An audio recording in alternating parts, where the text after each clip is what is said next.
Welcome to the First 40 Sports Show with the Goon Squad. It's Icewater and Puma today, and we're going to tackle the top headlines.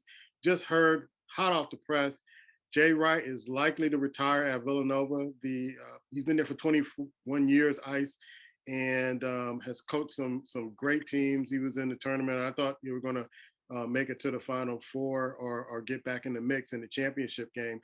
They're saying that Kyle Neptune will be the successor. What are your thoughts about Jay Wright possibly retiring at Villanova? Well, when you consider how long he's been there, 20 plus years, right? You consider what he's accomplished, and no disrespect to the school, the Villanova, the school, but think about the size of the school and whatnot, and some of the other parameters that maybe would not allow him to maybe get the best or the top-notch ranked players, right, in regards to recruits. And what he's accomplished, if he's ready to move on and just kind of chill with his family, whatever his plans are, I don't have a problem with it. I think it's amazing for him. They won a couple of national championships, right? Mm-hmm. Was it a couple under him? Yes. Yeah. So a couple, and I mean, what else is there? I mean, truthfully, he could wait till he's 75 and all that, but at the end of the day, if you realize you've done all you can do, you definitely set the program up to be in a good light. So ready for the next man. You said Neptune is up. Neptune's probably been there for a while. And for them, the tradition continues. So nothing's really changing. I'm sure Neptune may add a few different little quirks or something to a certain package. Or they might change a little different, but I bet you for the most part, it'll be standard, standard Villanova basketball, which people are really excited to see. So kudos to him. Congratulations. That's what he decided to do. But solid guy throughout. I mean, there's some people that never win national championships. Yeah.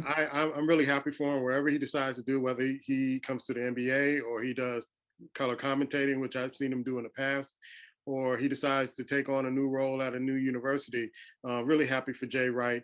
He's probably one of the favorite coaches out there, other than the coaches I've seen in the past. And my favorite coach is Dean Smith. But Jay Wright, talk about leaving a program better than when he found it. Riley Massimino left. Villanova was like off the skids, and they were in the skids, to be honest with you, and they were off the radar. And him coming in, his style of basketball, what he's able to teach those students there, the student athletes. One of the things I liked about him too is that I don't remember him having a one and done player. So when you came to Villanova, you were there 3 or 4 years. And that's why I think those teams were so good. So kudos to him. I'm really happy for you. And Kyle Neptune, a brother, hopefully he carries on the tradition and keeps Villanova in the limelight as far as college basketball. Another story, and I knew this was coming up, Ice. I've been watching the series Winning Time, about the Lakers dynasty. And I remember saying a couple of weeks ago that they kind of paint different characters, different ways that you probably never seen them before, but they always kind of flash that notice saying that, this is a dramatization. So the characters are not the way they have the creative license, so to speak. But they were really kind of presenting Jerry West's character as a kind of like a head case, a guy who just flies off the handle. And I've never seen him. The logo is always cool under pressure. He's always seemed to be calm. But in this series, it's like he's like the X factor, and you never know what he's going to do at any given time. He's drinking in the office. He's doing all this other stuff. So I don't know if you've seen the series, but Jerry West is not happy with his portrayal. He wants an apology. Should this TV series say, "Hey, we apologize to you, and this is just make believe. We're just doing this for drama and creativity," and so they have creative license. I don't know if he can sue doing that because it's a dramatization. So, how do you feel about Jerry West, being offended by the character in Winning Time? Well, anytime anybody does, portrays you in a certain kind of light, there's always going to be people that are frustrated by it or whatnot. And I get it. I mean, well, average person doesn't want to look crazy. I mean, you have the Kardashians, one of the daughters is catching hell right now because no matter what she does, that damn video keep popping up. Now she had kids and she looking some kind of way, but it is what it is. But I can see him being frustrated by it. And then if he doesn't think it's a good look for him, he has built a certain kind of persona or character, right? In regards to personality and also a profile that people see him as the logo. You don't hear about Jerry West doing anything crazy. Right. You know, West Virginia, subtle, easygoing guy, but you don't hear that other side. But, you know, like I said, you never know. Like you said, sometimes what's in the dark comes to light. Doesn't mean that it could be allegedly. It could be, like you said, a fixation of a fictionalization of what they deem it to be. But at the same time, it's not a good look. What should they apologize? Maybe just to kind of appease him because he is a legend. Yeah. If you want to, it's like, hey, we didn't mean to do anything. We're just trying to tell the story. But are they gonna stop doing what they're doing? No, because apparently it's giving ratings. So maybe just because out of respect for him, we're sorry that you don't like how you're being portrayed, but you know, you want to get into all that. But maybe that would just be as a legend. I might go, hey, you know, we don't mean no harm by it. We just blah blah blah. Yeah. But I leave it right there. I wouldn't be going into discussions about, well, really, you shouldn't. No, we're not doing that. We're not doing that. We're appeasing you by apologizing if you felt some kind of way. It was not to destroy you. But then too, like you said, some people thinking, you know, allegedly to freak someone out at night. So, you know, there's always, I'm just saying, there's always something to another side of people. Yeah. You know, no matter how great they are, how outstanding they are, sometimes behind the curtain, they might have a different personality. But I'm sure. I really love the show. I really love the show. There's some things I know that's not true. There's some things that are based in reality. And some of the events. I do think there's some things that how they're putting out characters. I'm surprised Magic hasn't come out. Maybe Magic was consulting with them. I don't know how many people they consulted with about this show, about Pat Riley's role, about Jerry and Jean Buss' role and their mother's role and all that other stuff. Nobody else, to my knowledge, has come out and said, you know, I don't like the way I'm being portrayed. Kareem Abdul-Jabbar, he's being portrayed as, you know, just this kind of sullen kind of guy who, you know, really wants to fight in the movement, and a proud Black man in a white man's basketball league, who all the ownerships are white men and hating that. But the way the family's being portrayed, even Cookie, there was one scene where I guess Cookie missed a party. He was coming back to Michigan to play Detroit during Christmas.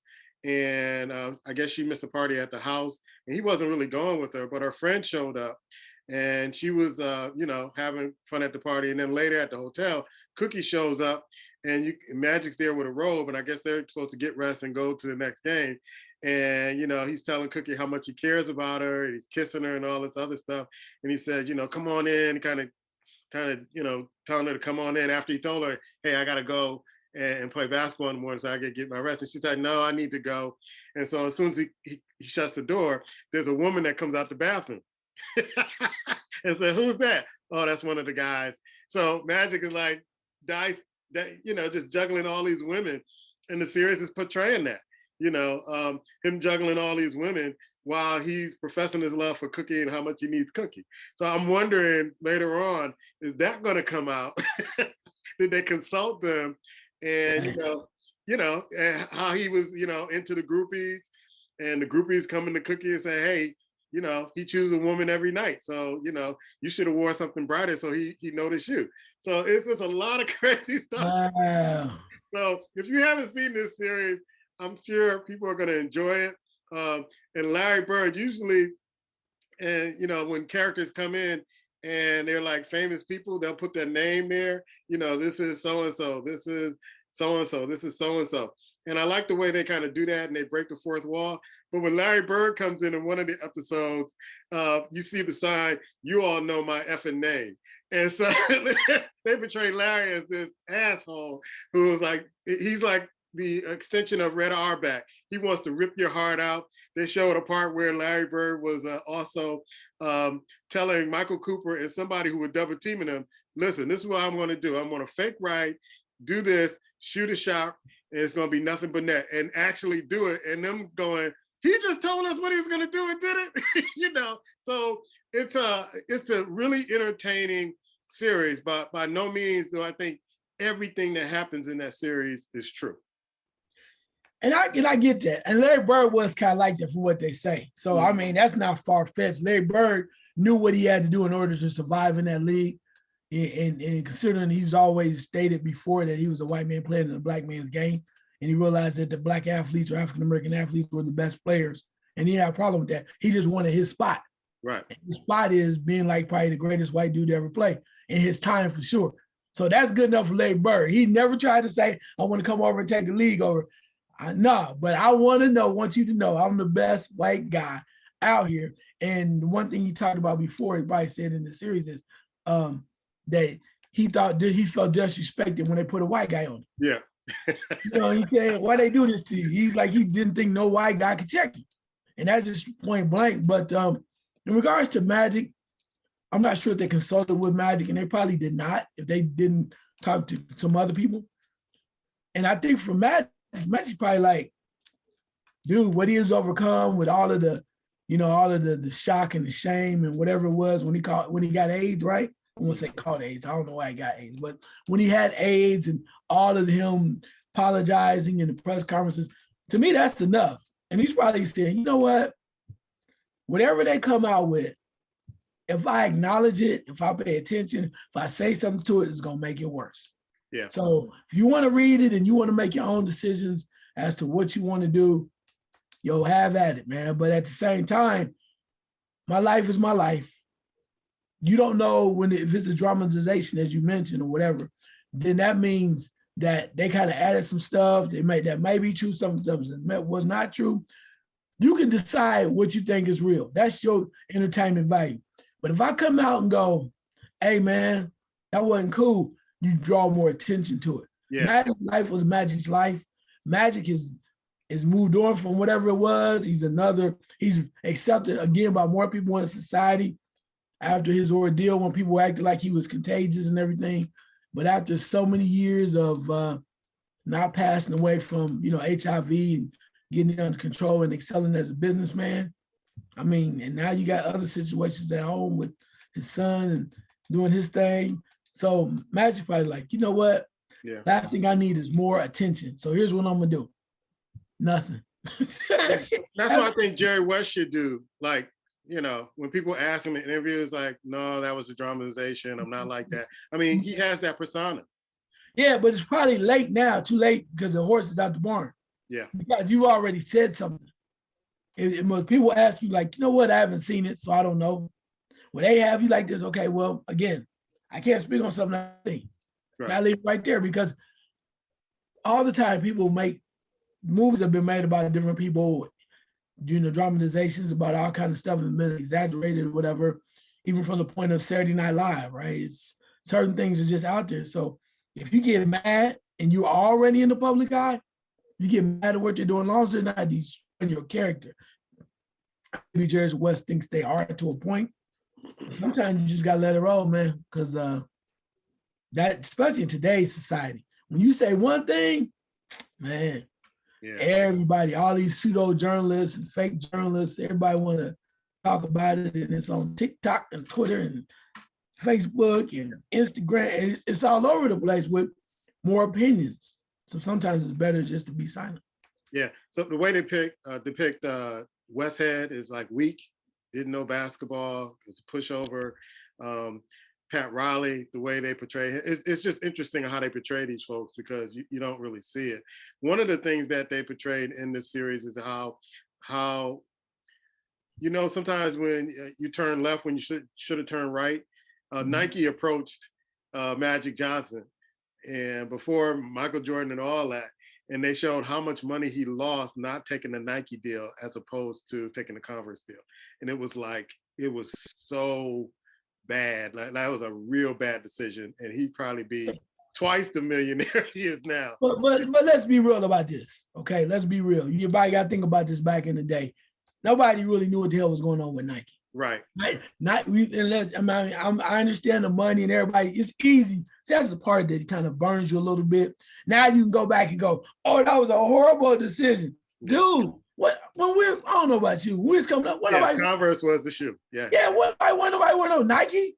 I mean, seriously, you think about that from the standpoint. If you go back to with the King Richard movie, right, where Nike. I saw Nike came to Richard and Venus Williams with this a deal for like $4 million or whatever. At the time, she was like 13, something like that. And the one of the coaches was like, "Yeah, let's take this deal." And Venus said, "No, I want to take my time and prove myself." She comes back at 15 and gets a $12 million deal from Reebok. Wow. But the point of this is though, when we were coming up, it was either Adidas, because the bar had those, and you was from New York, you had shell toe, shell toe. We didn't have that in Ohio, but you had those, or you had the Adidas, the top 10s, right? Mm-hmm. You had the Kareems with the little little shell on the top, with the 3 stripes, the Kareems from Adidas, because we had those when I was coming up. Then you had Converse, and Converse had the most famous shoe was Dr. J. Yeah. You had the leather Dr. J's. I had a pair. Leather Dr. J's was it. Yeah. Then Magic and Bird came out with their own pair. Dr. J got some more because they went to the square check at that point with the bigger check. So Converse was it. Nike was nowhere near on the radar. No one knew who Jordan was. 1979. Did you know who Michael Jordan was? Nope. 79, 80? Well, I did. I was going to school. I mean, but come on. Let's get back. Let's get back to the reality. Right. Would you like, oh, he gonna be the next great? You wasn't saying that in 79. Right. 82 maybe, not 79. Yeah. Okay. So I'm just saying. But the whole point of this is Nike was not the shoe at the time. They were in Oregon, bruh. Mm-hmm. The two of the biggest names, and not to get off this too quickly. Two of the biggest names in NBA basketball who changed the basketball culture that we know of NBA in 79 and 80 were Magic Johnson and Larry Bird. Yeah. And who had them under contract? Converse. Yeah. It's where everybody wanted to be. You might have a few side deals with Puma. And that gets that. I know you go back, well, if he went with Nike, but nobody knew Nike. So to try to tear him down for something like that, you couldn't see that. Nobody knew Nike was going to blow up like that. Nobody. Right. And they said they did. They lied. They came in at the right time. Jordan took a deal. It blew up. It was Jordan's time. What was they doing before Jordan? Yeah, because I think Jordan wanted Adidas, and his mother had some influence on the decision to go with Nike. Yeah. Because actually, Nike was like, "We're going to give you ownership, part ownership of Nike." Magic balked on that, and Jordan didn't. So. Well, but it was unheard of though, because let's be real, Nike was not proven. They came out and they had this little swoosh.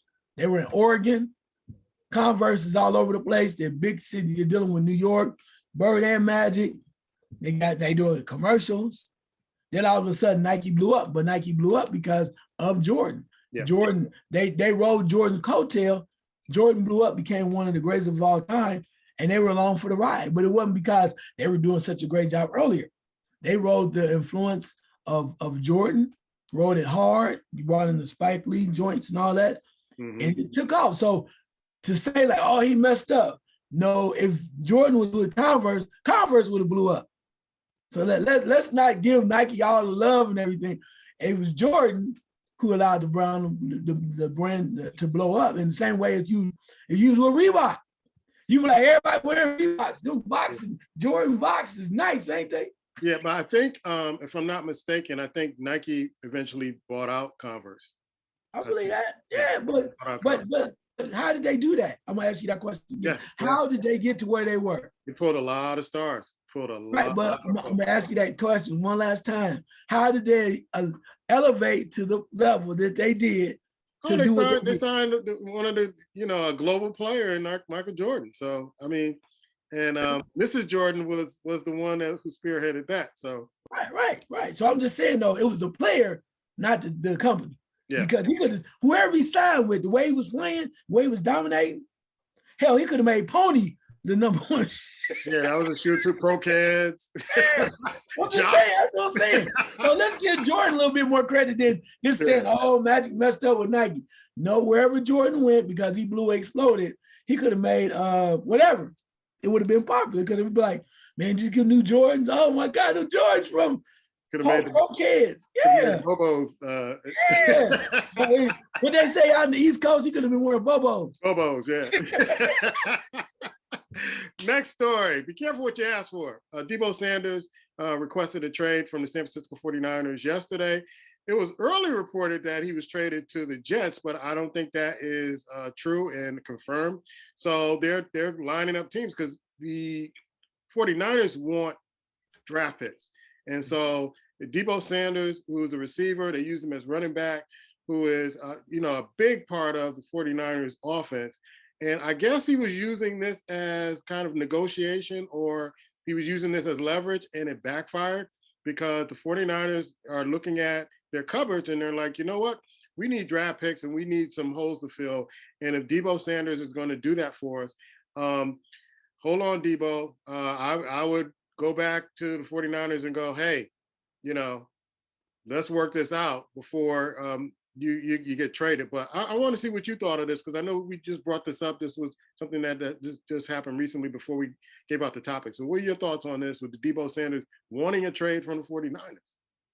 Yeah, well, I think he tried to find out what kind of leverage he has, and maybe they would try to give him some more money or send him somewhere that he thought he would like. But if he's still under contract with them, then it's kind of one of them things. He probably can say, I don't want to go to the Jets. And if you send me over here, I'm not going to report. You know how that works. So then it's like, well, let's come to agreement. Then we're not going to trade you. We want you here. Let's figure this out. Sometimes it's like, he took a step out to say, I want to be traded. And they probably came back and go, well, can we work this out? What are you looking for? That's how it normally goes. Mm-hmm. It's like, the first thing the brass and the front offices in the NFL usually ask is this fixable? Is this such a bad situation that nothing can be done to change your mind? And then they go to a point, Deshaun Watson, perfect example. Well, how far can we go? Right. I just want out of here. Then at that point, then you have to make a move. Right. But then again, they're like, well, okay, we'll consider, if you want to go that bad, we'll consider looking into some stuff. And then the Jets come up, they go, well, we heard from the Jets. He probably like, nobody want to go he's like, well, nah. So then at that point, he has to decide, is he going to rescind what he said? Is he going to sit down with them, or are they going to move forward? Or is he going to say, I'm not playing for the Jets, I'm sitting out? So that does no one any good either. So I think it's a tit for tat play, if you will. Who's going to break first? Can we resolve this situation? And now that that's been put out there, then it's probably going to be some contact between his agent and the front office to see where do they stand. And at that point, what's the next step? Yeah, if I was Deebo, is it money? Is it something? Because they have built an offense that is centered around you, bro. I mean, they're using all your talents. I don't know if you can go to the other team and they'll use you the way they use you with the 49ers. And, when you have a team that's, recognizing your talent and they put you in good positions to succeed, the money will come. The money will come. So if I was Deebo, just to come out and request it, maybe he was using this as leverage. Maybe he was using this for negotiation.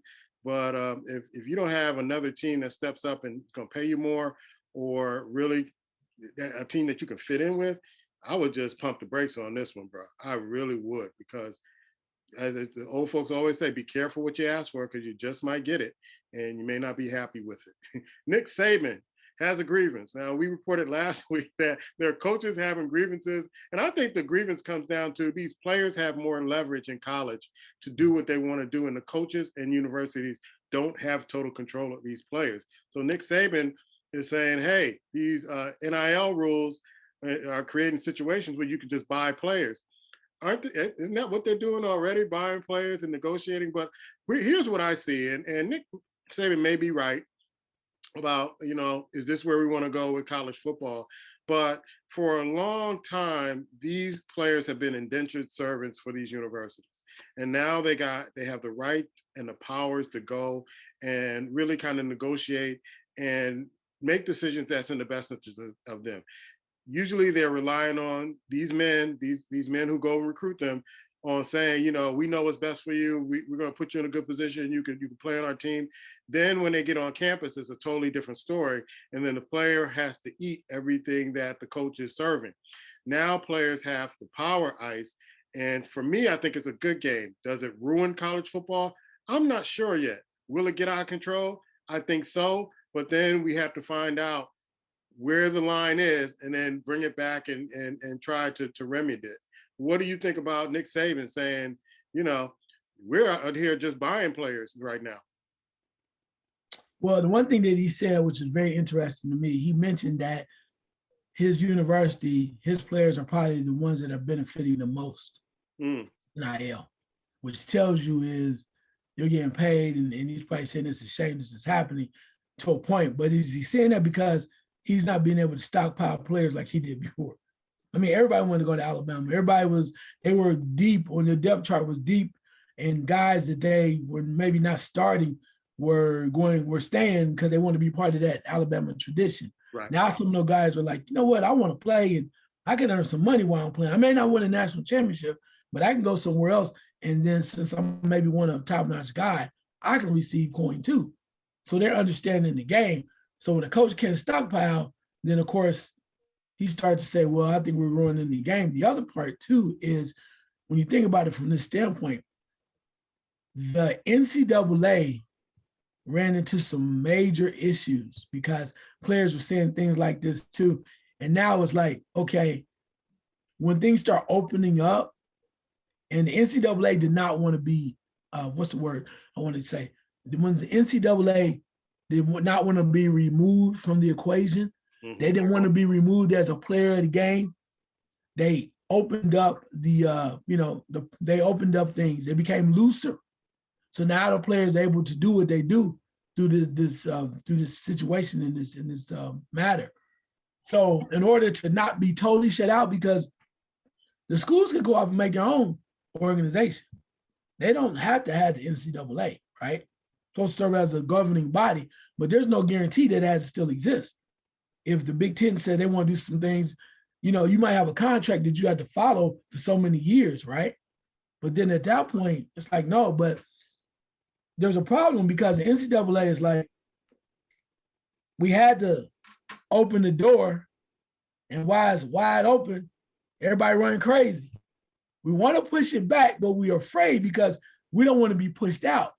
So what do? They actually went to the government to try the government to put down some laws, right. So the government could control it. So the government is like seen as the bad guy because they didn't want to be seen as the bad guy. But the government was like, "No, that's your damn problem. You need to let the states handle it." So, I mean, that's how they saying it. Right. So the NCAA is like, we try to tread lightly because we wasn't going to be a part of it. So y'all want them to have all this stuff? Have at it. We don't really totally agree with it, but we don't want to be ostracized and moved out because we need to still exist. We just need to know now, since y'all feel this kind of way, y'all pushing forward with it as players and whatnot, what can we do to still be a part of this? And that's what's happening. So I think initially it's probably going to come back just a little bit, but for a while it's going to be wide open because the players are going to now they can come back and say the coaches are getting crazy money still, right? They're making a lot of money. They can leave when they want to. Just the school will pay the leaving fee, right? Mm-hmm. But the other part too is, and my last point of this is ironic, is the fact that now the coaches are complaining that players are being bought by the schools and all that through recruiting, right? Through NIL. But wasn't the same thing happening before when Bush was doing the same thing? Yep. And the rich got richer and the poor got poor? Yep. The Bush was doing the same thing, except it was illegal. Now it's legal. Right? So, I mean, it was not like it wasn't happening, Nick Saban, allegedly. You mean tell me you didn't know some of the stuff was going on, Nick Saban? Not saying you did it. Here's the thing. And I said this real quick. Not saying that you did it, Nick Saban, but you didn't have an idea. Same way when they came after Jerry Tarkanian. I was like, he was horrible. Jerry Tarkanian was like, I told him about it. I didn't do it. Well, other people doing it, put them in hot tubs and stuff like that. I warned them, yeah, don't do that. But when you make a call and you do what you do as an athlete, that's on you by the boosters. You can only do so much as a coach. I'm not saying you should turn your back, but you mean tell me Nick Saban didn't know anything about what's going on in Alabama? Yeah. So that's my point. This has been going on for a long time. Now everybody can do it without getting in trouble. And now he has complaints. And now Dabo and Jimbo have complaints, and all these guys who've been eating for years, now they're complaining because other teams can do it. And now I think they kind of see that maybe their time and their reign is over, because these players can go other places and make national champions out of other teams. And like you said earlier, they can't stockpile players anymore. Promising players one thing, treating them a different way when they get on campus. And I think that's why they're complaining about it, because now they're in your pockets now. Can I say one last thing? Sure. My last thing on this is, I don't think Jimbo Fisher really complaining too much, because Jimbo is trying to defend himself. Jimbo is coming up almost the #1 recruiting class in the country. So Jimbo is like, I'm good. So he might keep all those players that he recruited if they're not happy. Well, but they there. All you need to get on campus. Who knows what's gonna happen? Yeah. All you need is the right ones. Before he wasn't getting no players. Not like that. Now the #1 recruiting class in Texas A&M. Yeah. Whenever you heard that ever in your life? Yeah, that's true. That's true. Name me 4 of the best Texas A&M players of all time. You can't do it. Call it. You know what I'm saying? Johnny Manziel. Hey, but guess right. See, but guess what? If they keep doing what they're doing, you will be able to tell me in the next 5 years. Yeah, but this is I'm what I'm saying. We're going to know if Jimbo can keep them. That's. Hey, what they say. One last thing: it's better to have love once than never loved at all. And we go to the next subject. Have you been keeping up on the USFL, bro? I peeked at it, man. Wow. Just because you mentioned it, I peeked at it. Yeah, I peeked at it.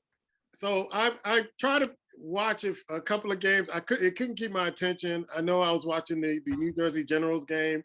I think I peeked at the Pittsburgh Maulers game, but I don't know. I didn't even know it was coming on, to be honest. So I think in the next few weeks, I'm going to try to, when nothing else is on, because you had the NBA playoffs on, and then they were trying to compete against the NBA playoffs. So it's like, any other time, if I wasn't interested in the playoffs, I would watch it, but I just couldn't split the time with some of the teams that are playing and some of the series that are out there that are playing in the NBA. So we're going to keep our eye on this, but they're coming up with some of the same names of the teams in the USFL last time. There was one game where I don't know what they were doing with the audio, but I couldn't listen to it. It was like, I guess they were listening to the quarterback on the field and his reaction to different things, but the audio was so screwed up. They should have just botched it, went to the commentators. But I guess there's some new rules that they have. So I'll try to check it out even more. And I remember texting Black during the week, like, the USFL game is on. He was like, I ain't watching that. You know how he is. I ain't watching that junk. And so I'm pretty sure he's probably thinking Puma's going to come up with a league so we can do the picks and all that. I'm not doing that this time. If y'all want to do it, that's fine. The season already started. They didn't even announce. There were no announcements. To me, I didn't see any kind of primos that say, hey, this was going to be this Saturday. You want to check out this game? They're bouncing all over the place like the WNBA. So I don't know, bro. Only thing I'm going to say, I have not watched the game. I may look at it. Only thing I know is there's 2 Southern teams that are doing well. Birmingham is doing well. They're undefeated, 1-0, and New Orleans. And I looked at their rosters, and they had some names I couldn't remember. I think it's New Orleans has a former Buckeye wide receiver, Johnny Dixon. Mm-hmm. So I looked at a couple of those guys in the white and the quarterbacks too. But other than that, I haven't looked at it. It just reminds me of the same old thing before. It's the reason why they play football in the spring. And the spring and the summertime, it's kind of like WNBA basketball, unfortunately. Yeah. Playing in the off season. And what do you expect? Yeah. Let's go to the NBA, man. The playoffs is really off to a great start. I heard that the ratings were out the roof. You have Brooklyn, while we're taping the show, Brooklyn and the Celtics are going at it. The Celtics are down by 5 in the third. You got Philly and Toronto going at it. And I was looking at the series, man, and I was thinking that here's what I'm really kind of torn with was listening to some of the commentating with people covering the NBA. And so before a game comes on, they choose a team they think is going to win. Then when the other team wins, they jump on the bandwagon of that team. And then when the team loses, they jump off the bandwagon to the other team. And so I'm getting to the point where I just want to watch the games. And basically, I'm looking at these commentators like, do you realize this is a 7-game series? The other team can go home, or back in the day, what the team that is the team that is the higher seed, the lower seed tries to split the first 2 games to gain home court advantage. So with the Minnesota-Memphis game, I'm like, I expected Memphis to come back and try to win or get a win in their home stadium because Minnesota has the advantage now because they split one of the games. So now it's like Minnesota's going to do all this stuff. Now, oh, Memphis is such and such and such. So I can agree with Ja Morant saying, you know what, if you were over there at Minnesota, just stay over there at Minnesota. We're going to be fine right here. I'll let you give your eye test of the playoffs, and then I'll give my eye test. Yeah, there's a lot going on from the standpoint of Brooklyn-Boston series is really tight. Brooklyn gave one away at the last second, or you can say Boston won it or whatever. No defense. Yeah, but it's gonna be a good series, I think. Back and forth, talented players. So that's gonna be solid there. Memphis and Minnesota. Minnesota's tough, man. Yeah. Minnesota's a very tough team. Ja Morant is very solid, but Minnesota's not going anywhere. They got a nice, solid nucleus, right, with Towns, Russell, and Patrick Beverly. So, they're over there putting work in, and they're not afraid. So it'll be interesting too. Seems like because of the injuries that Chicago's facing, Philadelphia's kind of running through with that. Same thing might be true now that we're seeing Phoenix losing Devin Booker. And we're not sure how long he's going to be out, but that could be a problem there for Phoenix. Dallas and Utah. No Luka, no wins, bro. So they're trying to do that too. Who else? Golden State and Denver. I like Jokic. I like the team, but without Murray and with all their pieces, the Golden State may not be at full capacity, but I think they might have enough just to kind of beat Denver because they are the way they're set up. They cause too many difficult issues in different matchups for Denver, and I think that goes a long way. Milwaukee, who's Milwaukee playing? They're playing the Bulls, actually. Yeah. And Philadelphia playing. Philadelphia's playing Toronto. Yeah. So anyway, I got that wrong. I'm sorry, but Milwaukee over the Bulls. It's like I said, without LaMelo Ball and without Ball and whatnot, it's kind of very difficult for them to do that, and they just don't match up well. So you see why Milwaukee's doing what they do.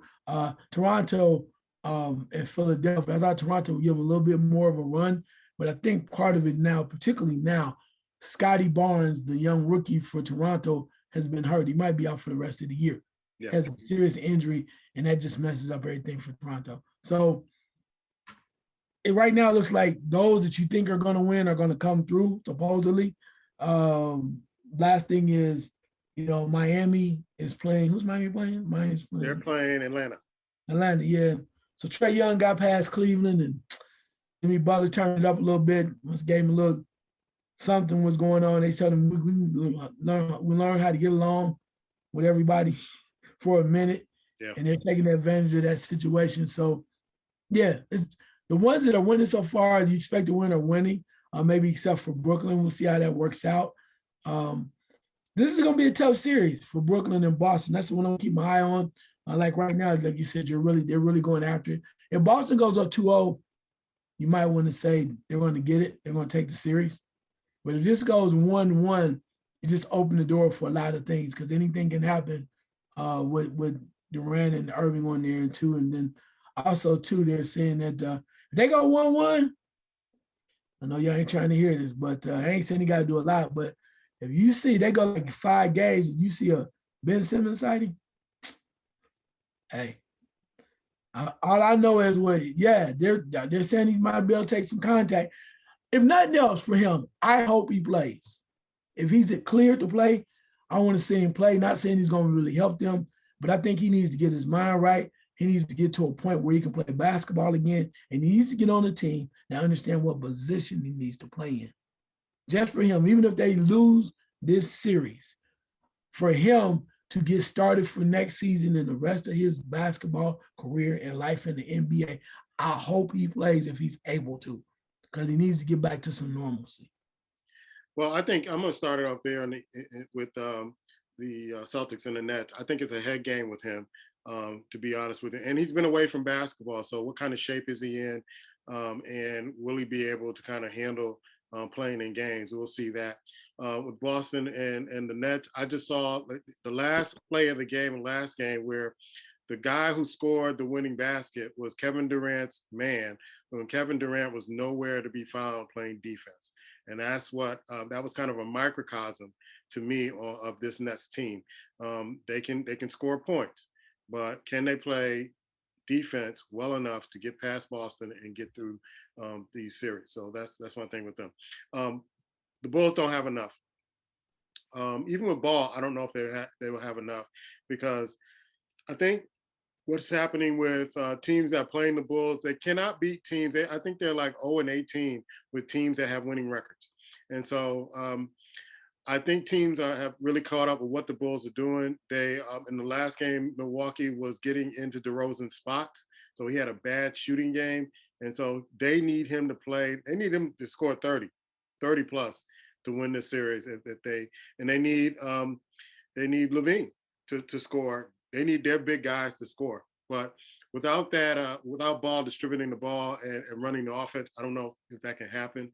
With the Sixers and Toronto, I don't think Toronto has enough. They lost their young star, but it just seems like Philadelphia is imposing their will. They're getting physical. Embiid is scoring a lot. And I'm still waiting for the real James Harden to come out in the playoffs. So it may not happen in the first round, but he will show up. And all know what I'm talking about. I thought Atlanta, and they may, when they get back to Atlanta, may give Miami a run. But I saw them getting really physical with the little guy and not letting him get comfortable in shooting and all that. And so Miami is playing the bully ball, the Pat Riley style of basketball, and really handling him and not letting him kind of get to his spots and do what he wants to do with the ball. So, and Butler had a great game last time in that series. In the West, I'm still looking for a great series. This is a great series with Memphis and Minnesota. I'm looking for your boy from Ohio State to step it up big time. Him and Towns got to step it up big time. Edwards is there. Pat is there. Everybody else is there, and they're balling. They need Towns and, oh boy, number 0. You know what I'm talking about, Russell, to step it up.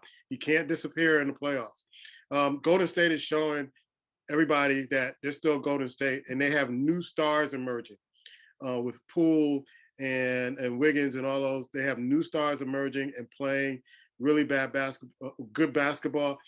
Denver, they only had Djokovic. And I wish they had Murray. I wish they had the other dude that was injured, but that would probably be a different series. But they just don't have enough to beat Golden State. And Utah, Dallas put out a win last game. I don't know if their star players coming back to play with Dallas, going back to Dallas, going to Utah. But Utah, to me, they always let teams back in. They can't hold leads in the fourth quarter. I'm not sure what's going on. And Gobert, you should be worried about winning in the series instead of worrying about winning the Defensive Player of the Year. That ain't got nothing to do with winning a championship. And people don't remember defensive players and offensive players of the year. They remember the teams that win championship. Get off that, score more, defend more. And Phoenix and the Pelicans, Phoenix might be I won't say they're in trouble, because when Booker was out during the season with the same injury, I think on a different leg, they were able to go 5-2. And so they were still able to win. But I was expecting, Chris Paul to get the hamstring, because that's usually what he gets during this time of the year, and he has to sit out. But they have to step it up. They got to get old boy Johnson off the bench and fill that role. Booker had, I think, 31 before he got hurt. And so that's a big hole to fill. But I think Johnson, who is probably going to be a sixth man of the year, needs to step it up if Phoenix wants to get back to the finals. So the Pelicans are game to beat you. They got a lot of young guys who are hungry, who have been jaded by other teams that they were on. Portland, the Lakers, all those guys who used to play for those teams, they want it. And you got McCollum there saying, "Hey man, I love playing around these young dogs." And he's the leader there. He's been there before. You got a bunch of players that used to play with the Lakers. They are hungry. They want it. They're not afraid of Phoenix. So that should be very interesting to see if Booker doesn't play in games 3 and 4, where this series is. Any other thoughts? Yeah, I mean, I think you hear a lot of them on the points. You just want to see what happens next. What guys are going to step up? One of the things that's major for when you look at Brooklyn right now, they got to have other guys step up. Curry has to step up, right? They need other people to step up. I know Brown is trying to step up too, but Boston is a very solid team, and they're coming after Durant, but they're going to have to get some other people going. We're going to need a little help from Patty Mills. They're going to need some other people to kind of get their game going. And like I said, I'm not going to make any excuses. If they, whatever it is, they just doing what they can do to play through, and they're relying on two people for the most part. But it is what it is. Everybody has reasons why they think that their team should be better, or somebody got traded, or somebody's hurt. So, you just got to keep pushing along. So this might be a one and done with Brooklyn. Then again, somebody else might rise up. And like I said, I think the East is wide open. I said that. I mean, it was mentioned before that Milwaukee is ready, but I don't think Milwaukee's hungry. But if nobody wants it, kind of like Tom Brady rule, they'll take it. You're not hungry enough, we'll get by and just do enough, and maybe that's enough. Maybe that's how they're making their run. It makes you, if that's the case, makes you wonder, but maybe the league is not as strong as we thought it was. Yeah, that's true. The ratings are off the chain with the NBA, which is surprising to me. I don't think it was like that last year. Another NBA story: Kyrie is fined $50,000 for giving folks the one finger salute in Boston. But is this kind of like Kyrie kind of complaining a little bit, or that he doesn't realize what he did in Boston, and that how he become a villain and kind of lying to the Boston fans? Promised him some things and then kind of taking it back, and now he's playing for another team. Does he realize that this is part of what basketball is, and fans are going to kind of scream and say things and do things that are not going to be flattering to him? I'm not sure, because Kyrie's a different dude, right? I'm not sure how he sees this, and I understand they're mad because of what he promised, whatever. But man, basketball is crazy. There's been a lot more people before Kyrie that went through some of the same things, or worse.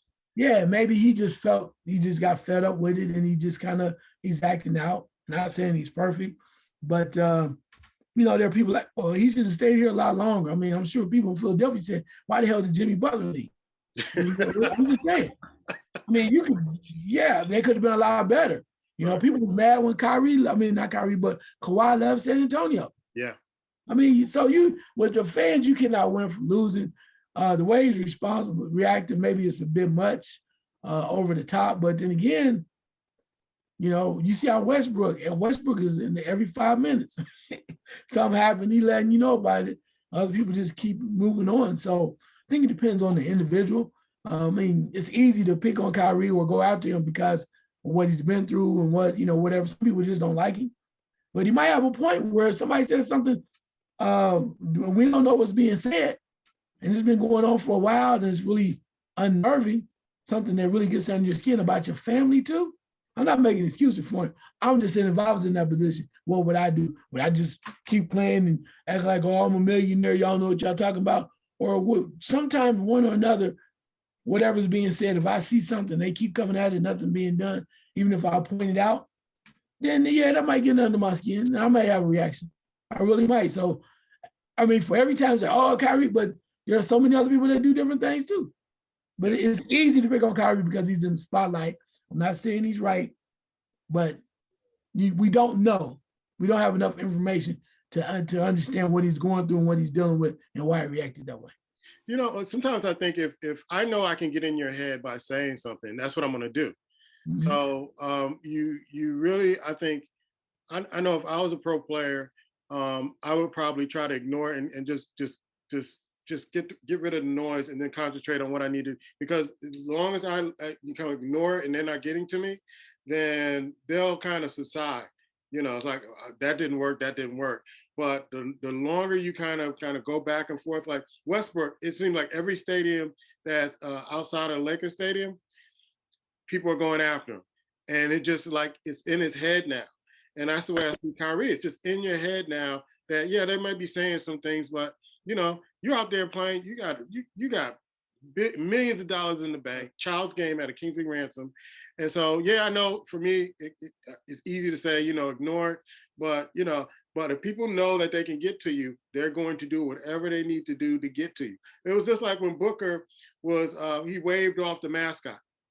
So after games like that, they kept putting mascots over trying to distract them. So when people know that something gets to you, that's where they're going to attack. So my thing is, never let them see you sweat. This doesn't get to me. I'm still going to have a game putting up 30, 40, 50 points, and this may not be working. So y'all might want to try something else or just shut up. Or I would use another finger after I did something. This. And I think sometimes the fans need to be careful of this because this eggs on players. I remember I'm a Knicks fan. Spike Lee did not help the Knicks by standing on the sidelines, messing with the star players from the other. Matter of fact, it made them play better and probably put us out playoffs, championships, all this stuff. Reggie Miller, I can name a few of them. Reggie Miller, Michael Jordan, a whole bunch of stuff. So they needed to take Spike Lee, put him in the rafters so nobody could see him. We might have won some of those games where you were antagonizing and making the other players better and costing the Knicks all these championships and wins. You're going to say something else? I know you're going to laugh. Yeah, I'm laughing. I'm just sitting there going like, that's your guy, Spike Lee. No. Spike Lee. I mean, I'm just saying he's the Nick guy. He spends all the money. Everybody loves him and he loves, the Knicks. But you're right. Reggie Miller was like, you a choke on. Juiced him up. Yeah, he like, oh, you want to run your mouth? And this Spike like, why are you paying attention to me? I'm just a fan. No. You ran your mouth and you cost your team a lot. And even when he would kind of try to be funny with Jordan giving that look like, Mars, sit down, Mars. So if you were true Knicks fans, you would have told Spike Lee, hey, I want to come over here. Let's take some pictures, wrap his ass up, put him in the rafters, so we can win some basketball games. Anywho, we're at the portion of the show we do our Major League Baseball report, and there's a report you're coming with, but there's also an article I think that Yahoo had about Dave Roberts, the manager of the Dodgers, calling out Major League Baseball, saying, "Hey, what are you doing about getting more Black players in the league?" Wow, that's a different one. I'm gonna have to look into more into that, but it has the ship sailed, bro. I mean, there's always more room, right? Yeah. There's always more room to say, yeah, we need more Black players, but you replace the majority of the Black players with guys from, down below the equator. From America, yeah. Yeah, you just replace them, and everywhere you turn now is Rodriguez. I mean, the names, whatever, with the Gonzalez. It's just more people from, Latino backgrounds than there are, maybe in the African Americans. There's more rampant. And now you want to say something about it. So again, it starts with the little leagues. It starts with, when we try to do the little leagues and then you get a team that's stacking like everybody else, and then they want to be mad at that. So the other thing I might think is going to be hard to do again because of the fact that a lot of the clubs, a lot of the individuals, the old school guys that were making makeshift diamonds and stuff like that and fields, those fields are no longer now baseball fields. Right. They're empty lots and nobody cares and nobody's involved like that. There are some people, contrary to thought, there are some people there are some people that are doing still some great work in the inner city. But you got to get that going again, man. Joe Morgan tried to get it going for a while, with that RBI program. But it has to go deeper than that. Everybody played baseball. I'm not sure. I mean, a lot of people did. It was a normal thing to do. But now I was looking at something where, shoot, neighborhoods out here in the suburbs by past where I live at, man, I thought baseball was popular. Dude, one particular area that I'm 10 minutes away from, soccer, bro. Yeah. Soccer is rampant. I'm sitting there going, I was drove past the park. I was like, it's soccer. You look from the road, you can look far you can see, you see little bodies running playing soccer. I was like, so this is where all the soccer kids are. Yeah. So my thing is when I see the problem with baseball is that it's very expensive to play. The gloves cost a lot, balls cost a lot, bats cost a lot. And so with basketball, football, and soccer, you just need a ball. That's pretty, and a hoop, or a field that you can play in, or for a football and soccer.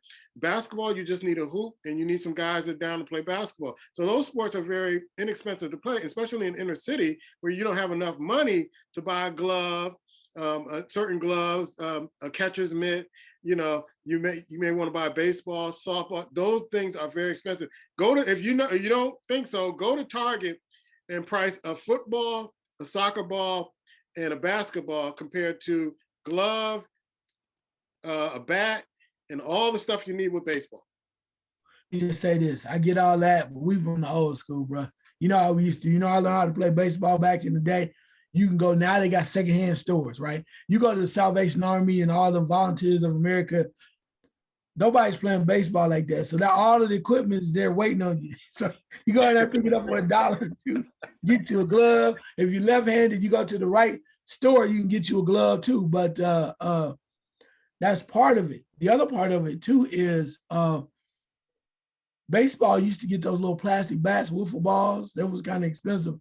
But you can get a bat almost anywhere. Plus two, I remember wanting to play baseball so bad that depending on where I was at, if I was next to my grandmother's house who lived by the railroad tracks, or I lived somewhere where there was construction being done or dirt, I get my bat, and there was always a pile of rocks, brother, by the church. Even by the church, you had your bat, take your bat with you to the church, and you get an open field and you hit rocks.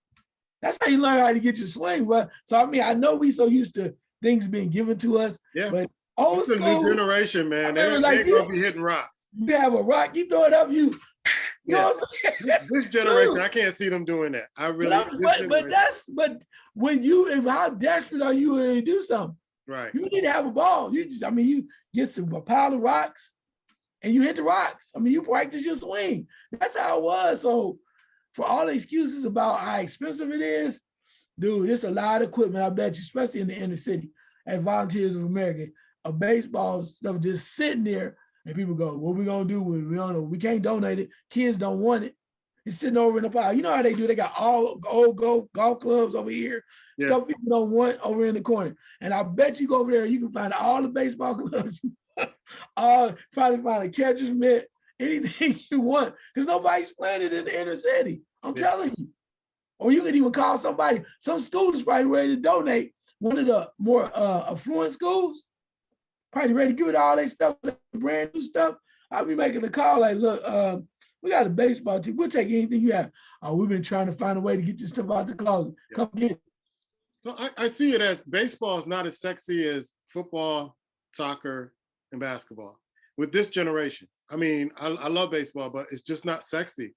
It used to be football, baseball, and basketball were the sports that you played. But somehow, somewhere with this generation, baseball is not kind of the sexy sport that people want to work at and get better at, or to play, or even to watch. Now, they'll wear the apparel from the sports teams, but as far as playing it, practicing, and getting good at it to get in the league, no. Yeah, well, it's not being presented, as you said, like that. And plus, too, the people, like you said, the NBA numbers are high up because the NBA players their faces are on TV. Yeah. You see LeBron talking. You see whoever else is doing whatever they're doing. They're receiving all the prestige because it's their time now. It's playoffs. People are watching that, right? So same way with football. When football is on, people are like, oh, Tom Brady. You still talking about Tom Brady. Okay, what the hell? Still talking about Tom Brady almost went to Miami. It's April 20th. Yeah. Anyway, it's April 20th. You talking about Tom Brady? 420, everybody who was Yeah, done. yeah. You talking about Tom Brady going to Miami? And I mean, that's sad. That's sad. It's why golf is still cheering on Tiger Woods. They have nothing else to deal with. So baseball needs to come up with a few things. I mean, they still got they're back playing, they're making their money, and things are what they are. So I mean, that's great to say. Dave Roberts, hopefully you can come up with a way to get that going again. But in a way, Dave Roberts kind of remind me of, you know what I'm saying, they don't have enough African American coaches in the NFL. Yeah, and I think if Dave Roberts didn't win a World Series or didn't go and didn't get some of that success, I don't think he would be saying this. I think he feels that he has leverage enough and security enough to say this. And I salute him for saying it, because we've been saying it for years, but he's stepping up as one of the top teams, top managers in the league right now, saying, hey, this is something that needs to be addressed. Usually you don't hear that when folks are succeeding. They forget about, folks that look like them. I commend Dave Roberts for doing that and say, I haven't forgotten. And he calls out the league for it. No doubt. I bet you Dusty Baker was doing that too, but nobody want to hear from Dusty. Yeah. Anyway, everybody want to hear from Dusty. Real quick on the American League East, Boston is up. They lead that division, tied with the Yankees. 6-5 is the record for both of these guys. But I think these teams are just kind of filling themselves out right now. It's real early. In fact, 3 teams, along with Toronto, is 6-5 at the American League East. In the American League Central, the White Sox are still up by 1, 6-4. Tony La Russa still got them pumping. Cleveland General Commanders, whatever the hell you want to call them, the Guardian, wherever you want to call them, they're at 500 in the Central.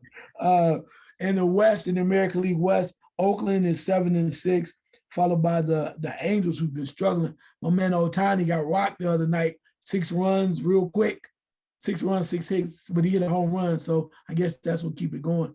Then we move forward to the National League East.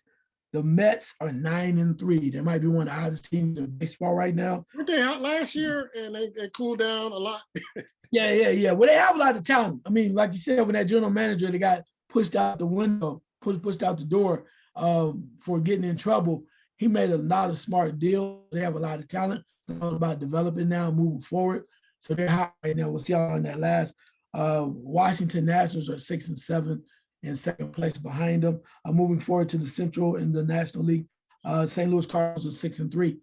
Cardinals kind of making a run as they usually do. They're always near the top. See how long that lasts for them. Milwaukee's 6-5, 8-5 there as well. So interesting there. And moving forward, last but not least, in the West Division, the LA Dodgers are 9-3. Mr. Dave Roberts making it happen still. Colorado 8-4, stepping up there a little bit. And it's so early, but we still look at these teams learning about one another and figuring it out and trying to move up. One thing I'll say real quickly is, ironically, this is how this stuff works. Talk about New York City and the beloved New York Yankees. But the Yankees were in danger of having to play Toronto with the majority of their lineup, right? Mm-hmm. So you had the big issue with them not going to be able to play in New York. And then the mayor all of a sudden got this wind and he should do the right thing and let everybody play. Anyway, he got the call. I told y'all before, NBA didn't have enough leverage. The damn Yankees do. Then also, and thinking about that too, they're saying that there's a chance that the Yankee players, the ones that were not vaccinated, were just waiting till the last minute, and a lot of them got vaccinated. Okay. How true that is, we don't know, but that's what they're saying. Because Toronto and Canada, they had that same rule where you can't play, right? Mm-hmm. I think NBA players are dealing with that right now, but I think a lot of the Yankee players were like, I'm gonna get it when I had to. So they did that because now what they're saying is they haven't lost a couple not many players from their roster. So, they did when they had to, but they forced the New York mayor, you heard it here first, allegedly, to make that change. Kyrie didn't have the power. Yankees do. The Yankees do have a lot of power in New York. Anyway, we're going to go with questions from the squad. Stay tuned. Later, we're going to do our the fight game. All the different announcements and the lettering that we're going to be doing in this show is going to be in honor of 420, so it'll all be in green. So Clover green. Okay. Question. What we saw with Tiger Woods and everything, and people not understanding who the damn champion was from the Masters, do you think golf can ever recover from not having Tiger Woods around? No, not unless they get another phenom like him. And that's what they're missing. Nobody, you said this on several occasions. There's been nobody to step up in his place. That's how great he was. Nobody's been able to step up in his place and take the mantle away from Tiger Woods. That's why all these other golfers are in awe of him when he comes to visit or he's playing. They're just in awe of the master, and it's almost like they have no way of getting to the levels that he's gotten to. And so unless golf can come up with another phenom like Tiger Woods, I think they're not going to be able to recover. And they're milking him for everything. Like he was like, when I looked on the chart one time, he was like 47th, 41, you know, in the Masters, and he was nowhere near in contention, but he was getting the majority of the press. That's really sad. That's really sad that you don't have somebody that's that marketable, that good, that you can't go to and say, you know what, Tiger, thank you, but you know, here is the new thing in golf now. Yeah, I think the major problem for golf right now is the inconsistency of these players. Like you get the number one player in the world right now, wins a couple tournaments, comes back strong, but then in the end, he falls off. So some of the names that you saw before, you know, that were up there, you're like, wow, you know, Dustin Johnson, you know, other guys like that. You just had you had so many other guys that were there before, and you go now, where are they at? They're so inconsistent, and that causes a problem. So what I try to find now is certain guys that I like or I've seen win a couple times and kind of follow them, like guys like Hideki Matsuyama, right? Another guy that I really like that was winning the tournament last week he was the leader at the end of the third round. That's Harold Varner III. You know, yeah, he's from North Carolina / Cleveland, all that too. Good young guy. And he's right there on the edge of trying to turn the corner, but he led last week's tournament all the way through the third round, and then he played pretty well in the final, but he ended up in third place, one stroke off of a playoff. They had a playoff. He and like 5 other guys were tied for third because they missed the playoff by one stroke. So yeah, it's the inconsistency is what's killing golf right now because, like you said, there's no one guy stepping up, and then one guy win, guy fall off, another guy comes up. Okay, consistency every time almost. But I think it shows you how hard golf can really be on that level. Just like Coach Waterman used to say, it's a game you can never master. And so the chase and the struggle continues. My question is, if you were the owner of the LA Clippers, what would you do to get this team back to where, when you bought this team, that you thought that they would be? Wow. Well, I think part of it right now is you can't panic, right? If you panic, because you made too much of an investment, right? In 2 guys. And one of the guys is Paul George, right? And the other one's Kawhi Leonard. So both of them were hurt. And now you're saying to yourself, what can we do in order to get back on track? One, they had to get healthy, which they should be back for next year, right? Kawhi agreed to an agreement, a longer term agreement. So, excuse me, I think at that point, then you have to surround them with the right people, right? You have, I'm trying to think of the young guy's name from Louisville, the small forward. Yeah, Maxey, I believe. Yeah. Maxey, or is that guy really? Yeah, from Florida State. My bad, Florida State. Yeah, Florida State. So guys like that. Then come some veterans. You got Jackson still around. But you have to surround them with people that are able to make some things happen, and they still can do that. I think Tyronn Lue is pretty good still, right? But you just have to kind of really look at it and revamp it, and maybe take a lot of the pressure. It will help for them to have another, not star, but another solid role player that can score and do some things. Definitely. That way, we're not fall on the two players. Have another guy like that too, and maybe just start doing what they're doing because they're trying to get there, and it surprised a lot of people. But you just have to have a squad, man. Two guys are not going to get it done. Brooklyn is showing you that. The Lakers are showing you that. You know, Anthony Davis, if he's not healthy, I don't care who the hell you bring out there, they're not winning. LeBron can score 59 and be at 59 and 58 years old. But you just need a guy, you need more guys, Anthony Davis.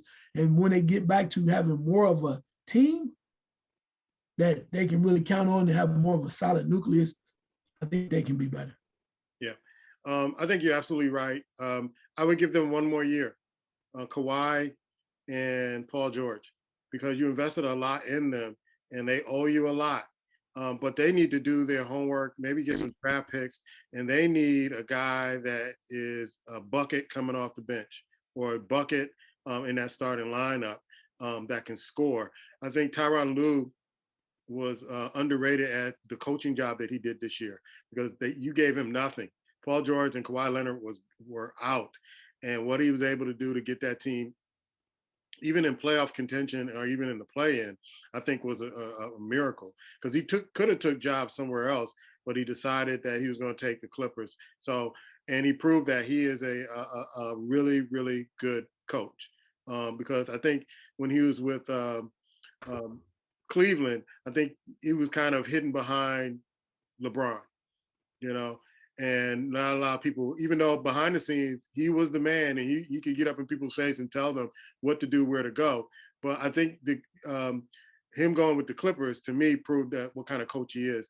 But yeah, I would give them one more year before I start changing things because nobody, I heard no reports about Kawhi, when he was expected to come back. Why is he hurt? Where is he hurt? Rehabilitation, nothing. And Paul George, it's like, you know, how do you, in a playing game to get you in the playoffs, put yourself in a position where you come down with COVID? How does that happen? How does that happen? So I would give them one more year and say, listen, you got one more year to fix this because this is not what I'm paying for. And, you know, I put a lot into you two, and you all wanted to come here and play. You wanted to come here and play. So prove to me that you want to come here and play. Last second shot.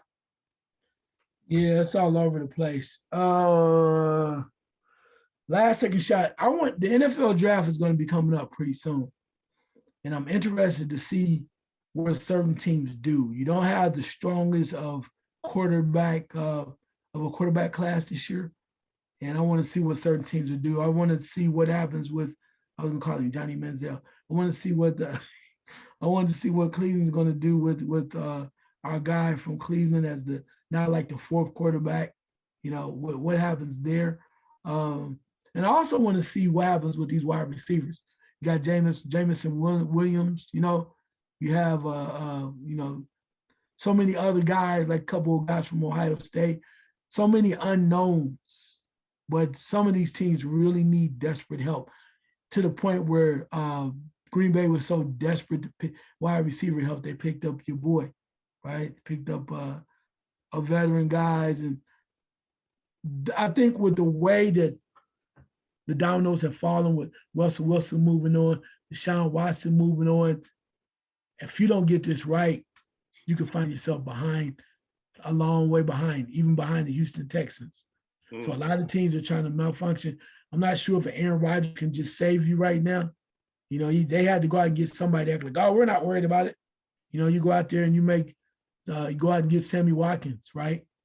So you make those moves, but you know, sometimes if you don't make the right moves, particularly in this season, I think you can get left out there. And I do want to see where Baker Mayfield ends up. I know you're gonna get a kick out of this one. Terrell Owens, stop. You're a Hall of Famer, bro.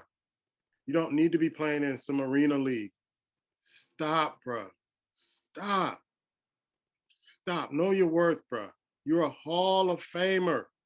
Do you see any other Hall of Famers playing in those arena leagues trying to get back in the league? Bruh, stop. If they really want you, they will come get you. You don't have to do all this. You're a Hall of Famer, bruh. Remember who you are. Know your worth. Please stop. You're embarrassing yourself at this particular, you're in your 40s and you're embarrassing yourself. Stop it, bro. I had to say this, and I'm not trying to be funny, but in a way I am trying to be funny.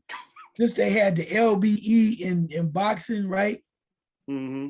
If I'm one of them arena team football teams and I'm a guy with a bunch of money and you may not like, you're not gonna like this. But hold on to your seat, bro. I don't want you to be mad at me. You're gonna be mad anyway. We talking about say Kaepernick. You better not say Kaepernick. Hey, you know what? You know what? I'm telling you, on arena level, I'm signing Kaepernick, and I want Taylor Owens as the wide receiver. I'm trying to get this money, bro. Look, you want to show the people what you're doing? Hey, how bad you want to play, bro? Because you already said you want to play, right? If you had never said he wanted to come back, he out here saying, well, you know, I would consider a backup role. Okay, you keep saying that, which means you say you want to play. They done paid you, they're not gonna let you in. Go to the arena league, tear it up, bro. Get you Terrell Owens, Ocho Cinco, Brandon Marshall, everybody that want to be somebody. Just do whatever you got to do. It sounds like it's a circus, so you might as well be at the forefront of the circus and get paid. I feel you. He should walk away, but if you're not gonna do it, get your money, bro. Go to the arena league. You don't go to USFL because that is below you. You know the arena league. You kind of kick a little bit, get some. That's even below the USFL. Is it though? You got some endorsement? USFL. Yeah, the arena league is under the USFL. But it's safe. It's safe. It's like 7-on-7, bro. Look, you get you some endorsements, get your McDonald's back in the stuff. You know, hey, I'm just saying, bro. If you're gonna do it, you might as well go and get your money. That's how they live today. If you're gonna be older and 40 or whatever, he's a lot younger than that. If you're gonna be out here making yourself look bad, unfortunately looking like you're desperate, you might as well get a check, bro. You're already getting a check from Nike, allegedly, wherever you're getting your money from. You might as well keep them checks running. Because imagine how many people will come out and watch Kaepernick play, man. I think he'd hurt his case more so than help his case doing that. I really do. Because that's too low. That's too low. I'm not even watching the USFL now, and I refuse to watch the Arena League. But let me ask you this. You mean to tell me this is my last second shot, I'm gonna get off. I want another additional shot. If Kaepernick, y'all think I'm crazy and I'm cool with that, and I'm not trying to belittle the dude, but it sounds like he's starving for attention or something. I don't know what it is. But if you mean to tell me legitimately, if Colin Kaepernick came out and said, I'm playing in the Arena Football League, I got my dude here and there, you mean to tell me I wouldn't want to watch it, bro. Would you watch it? I'd be afraid that he'd get hurt, bro. Right, I get past all that, but you mean to tell me I'd peek at it, but I wouldn't. No, I wouldn't. Yeah, you already said it. That's all we need. We need you to do like this. You already admitted it. Look, I'm just saying, man, you got to get off of that stuff. If he already said you would peek at it, and then they win a few games, and then they boost him up to the USFL, then he go to Canada, and then Seattle go, you know what? We need a quarterback right now. Come on, bro. Come on, play. No. I'm just saying, man. You might as well get your money, bro. That's how they live. Why is he out here doing all this stuff and nobody give him a shot? Why is he doing that? That's like if you're a great entertainer, like a singer, musician, all that, you're used to playing and, selling out stadiums, all this stuff. Then you get blackballed or whatever, and then you got to go back on the chitlin circuit. Hey, all I know is this. Joe Johnson was too old. He went down to the little. Yeah, he played, yeah. And then he got a 15. He got 2 10-day contracts. Tournament, he played. Yeah, and he blowed up. He showed you. I told you I was ready, but he got 2. Now he about to go back to the 3-on-3. Joe Johnson's still getting paid, baby. And then even when he won the Olympic eligible teams or whatever. So Joe Johnson's still getting his money. Hey, I'm saying, how bad you want it? If you're gonna do it, you might as well go and get some money and get paid. That's all I'm saying. Because it appears that he could not let this die. Yeah, I feel him too when he said, I got unfinished business, because he probably dreams, it's on his mind constantly, and I know about unfinished business. So stay tuned for the fight game. Welcome to the fight game. I'm Puma. That's Icewater. And exciting weekend of boxing. Another exciting weekend to come. Of course, Ugas falls to Errol Spence. We're going to talk about that first. And I saw the fight. I was finally able to see the fight. And to me, it seemed like Earl was a little rusty, but that guy is cut from a different breed, man. Because I thought in that sixth round, when you guys had him in trouble, that you guys would come in and try to finish him, but that dude just squared up. And I look at Earl Spence as a throwback fighter. He's not a lot of that flash and dash, but have you realized in the last few recent fights what he did to people's eyes? I mean, their eye. I mean, I think you guys has like a torn the socket is. I mean, when he's punching, like I said last week, bad intention, but he's done that to a several boxers that he's boxed, where he's throwing body shots and just coming with those jabs and punches that cause serious damage to boxers, man. Yeah, you're talking about, yeah, he put two broken audible bones. Right. One on Ugas, and I'm trying to think who the gentleman across the pond that he fought same way. And if you notice, Kell Brook, yeah, he broke his audible bone too. So that shows you how hard he hits. He has very heavy hands. And Terrence Crawford had some issue with his eyes too against Kell Brook. Yes. So imagine what could happen if that happens that way. But Ugas is a tough fighter. Ugas came to fight, did all he could. But as you mentioned, Errol Spence Jr. is from a different cloth. He's the type of guy that I think the two I would say mishaps, the accident, and also the broken bone in his eye, for a detached retina, kind of put things in perspective, that he's like ready to fight now. And he said he was no longer playing around. He has some unfinished business, as you said, and he's going for it. So now he's serious. Like he said, I'm not going to do a lot of talking till I get those belts. And he has the belts. He beat Ugas, said he got one more fight, maybe at 147. So you ain't got to ask what it is. We already know what it is. And then he may go to 154. So, that's just what it is. And he, again, like he got hurt in the sixth round where he wasn't paying attention, whatever. He messed his mouthpiece up. And, he said his mouth. There's a lot of things going on with him where he lost his mouthpiece. Mm-hmm. I think because of the accident and what his mouth has been like, right, he's never been able to get a right mouthpiece. Right. Because his teeth are different now. But he got himself together. Kind of remind me of how Floyd used to do, like make changes in between, right in the middle of a bout, and went to work. Got to a point where he came straight forward for Ugas. Ugas refused to quit. But in fact, when the doctor asked him, could he see, he lied and tried to, he like, nah. That's how bad it was. Ugas is tough guy from Cuba, a lot of pride. Wasn't enough, bro.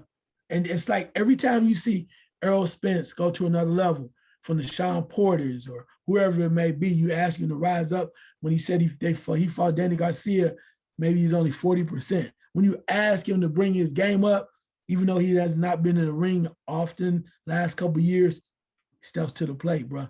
I think this is going to be one hell of a fight, but that's what he does. He showed you again. He said, I told y'all. I said, I'm not right. I'm not the same dude. What else y'all want me to be? Yeah. Like I said, he's a throwback to me. Just watching him fight, he's going to bring it to you. The other fight, you had Butev and Santanias, I believe, if I'm pronouncing that name right, a split decision. Butev won that. Gamboa loses this fight. I think it's time for Gamboa to step down. He's looking bad in his fights. And then you had Crowley over with a unanimous decision over Lopez, Joselito Lopez. Any of those fights you want to talk about, you're free to talk about, bro. Yeah, Butev is interesting because, Butev, I think he had lost to the gentleman before like twice, mm-hmm. right? And he was ready to fight. And I think Butev was scheduled to fight Ugas before. but he stepped to the side. It was Booth Jeff, it was somebody else that stepped aside so he could fight Spence. So maybe that's the way Ugas is going to go this way. But the other ones were just older guys in there fighting. Gamboa, man, bless his heart. He tried to go in there. I feel bad for him, bro. I do too, but I mean, he's 40 years old, but he saw his heart though. He saw his heart. He would have went back out there no matter what. But I want to see this though, because one last thing on this. When I noticed with the, I watched the Pitbull, right? Mm-hmm. I watched him against Gamboa, and he has a very interesting style where he comes forward, and you know what they said what he did when he came forward too in this fight that he lost to, coming forward, but the style alone, I want to see him against more skilled technician, and he might be in trouble. Because that smothering all over people like that, somebody can slip and bring a different kind of style, and they still have enough punches to hurt him. I mean, people are just excited because he's coming forward like a pit bull, putting his head down and hitting people in the, with the born people, also using his head to headbutt people. It's a very aggressive style, but when you meet somebody that can move and punch and still have enough power to kind of keep you off of them, I like to see him fight somebody like that. Okay. Yeah, there was another fight in the stands with the Charlos are always into it. I don't know, but there was another fight in the stands. We'll probably talk about that at another time, talking about people's family and stuff like that. But Jamaica should be in a house this week with Tyson Fury and Dylan White. And they're going at it for the heavyweight championship of the world. And Tyson's saying that this is his last fight. I don't know if that's a ploy to get Anthony Joshua to fight him finally, but hopefully they can get it on before he absolutely retires. But I think he is get to a point where he's tired of the waiting game. And Anthony Joshua, it's obvious that he doesn't want to fight this guy. And I think I was talking to our boy Eddie Kelly, and we were talking about, hey, why don't you got Wilder? We haven't heard from Wilder what he's doing. Anthony Joshua and Wilder fight. The winner of that, fight, Tyson Fury. But I don't want to see a fourth fight with Wilder. So I'd rather them go at it, and then if Tyson is going to retire, so that we could still have some really kind of reputable heavyweight fights. But it just seemed like these guys don't want to fight each other, and he's tired of waiting. Yeah, well, I mean, like you said, I'm not sure if there's anybody else that Tyson Fury can fight. Mm-hmm. I mean, he wants Anthony Joshua. That's the fight everybody wants. But Joshua has to take care of his business again, against Usyk. He has to fight him to try to win that title back. And then if he wins, then that opens up the door. I'm like you. I do not want to see a fourth fight with Wilder. I don't. I think Wilder's going to sit back and relax and, you have guys, but nobody wants to fight my man Ortiz. Nobody wants that fight. Yeah, he's calling Andy Ruiz out, saying he's a coward. So yeah, he don't want that fight. But the other part of it too is I'm not sure. Maybe because his wife is telling him, the family's telling Wilder not to fight. Maybe he's just kind of chilling out, relaxing, like I got enough money, I don't need anything. So maybe we'll take some time off. The one fight I do think will come back for, if it's available and he's not too old, he come back for Joshua. Because I think he wants to show everybody that I was better than this guy. This guy's not in my league, and I knock him the hell out. So I think out of all the fights, because I think he understands Fury may just have his number. He changed trainers. He blamed everybody else but himself. Mm-hmm. And the one fight, though, that I think everybody would see he could make a lot of money off of, and it would kind of drive him to get back to being great, his great self again, will be Anthony Joshua. Here's where I think that's the problem, is that we've been wanting this fight for so long. It seems like these fighters wait till one of the fighters or both the fighters are too old, and then they try to recapture, getting the pay-per-view money because everybody want to see it. We jump on it, and then the fight becomes a flop. I've seen this happen, when Roy Jones was getting ready to fight Felix Trinidad. It was, both of them were way out of their prime. And I was like, what the hell am I doing paying for this? This is like the senior tour in golf. Okay, so that's what I think is going to happen here. I don't want it to happen. fight within your prime. But I would think after he beats Usyk, him and Tyson Fury go at it. Let's just end your career at that particular point. That's what we want. But I get a sense, Ice, that Anthony Joshua don't want that smoke. He just don't want that smoke. Well, it's going to force them to go to another level, literally. But I think, like you said, guys are waiting around for certain guys to get older. I mean, I think that's what you're going to find out if Canelo wins this fight. Then he'll fight Triple G. They'll fight later in the year, supposedly. When you watch Triple G, Gennady Golovkin fight, kind of saw he was older. He'll probably get in the best shape of his life, trying to be strong at 40. But that's exactly what Canelo Alvarez wanted. Mm-hmm. He waited, became an older guy, and he has no chance in hell of beating me.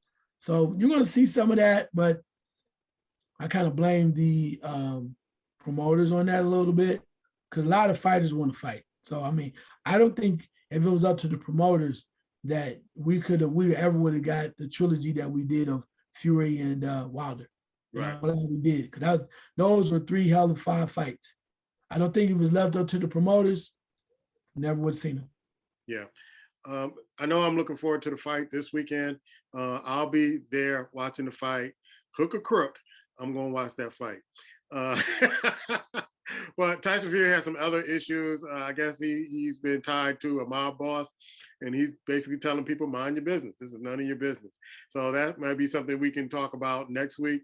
But any other fighting news that you want to share on the show before we get out of here? Yeah, just real quick. It's not this week coming up, but in 2 weeks, you need to get ready.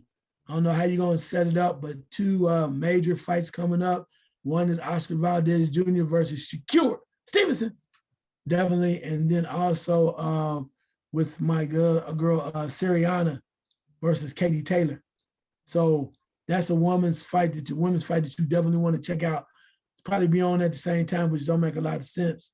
But you want to check those out. You want to see some Amanda Siriano versus Katie Taylor, and then Oscar Valdez Jr. versus Shakur Stevenson. Must-see TV in boxing. I'm Puma. That's Icewater. This is the Fight Game.